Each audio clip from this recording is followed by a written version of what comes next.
আদালতের আদেশ উপেক্ষা করে 2 শতাধিক ভেনেজুয়েলার নাগরিককে এল সালভাদোরে পাঠিয়েছে যুক্তরাষ্ট্র। দেশটির এ পদক্ষেপের মাত্র কয়েক ঘন্টা আগেই জোর করে অবৈধ অভিবাসীদের নির্বাসন বন্ধের নির্দেশ দিয়েছিলেন মার্কিন একটি আদালত। এল সালভাদোরের প্রেসিডেন্ট নায়েব বুকেলে সামাজিক যোগাযোগ মাধ্যমে জানিয়েছেন, স্থানীয় সময় 16 মার্চ সকালে একটি সামরিক বিমান তার দেশে অবতরণ করে। এতে ভেনেজুয়েলার কুখ্যাত গ্যাং ট্রেন ডি আরাগুয়ার 238 সদস্য এবং আন্তর্জাতিক গ্যাং MS-13 এর 23 সদস্য ছিল। ট্রাম্প প্রশাসনের এ পদক্ষেপের আগে ফেডারেল বিচারক জেমস বোয়ার্সবার্গ 1798 সালের এলিয়েন এনিমিস অ্যাক্ট ব্যবহারের মাধ্যমে নির্বাসন কার্যক্রম বন্ধের নির্দেশ দিয়েছিলেন।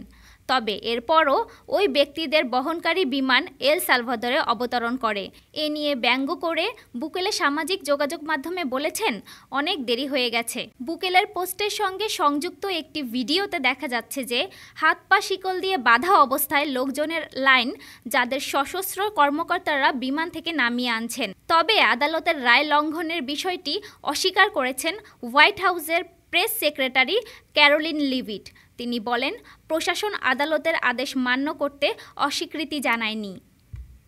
ডেস্ক রিপোর্ট, আজ বার্তা, ঢাকা।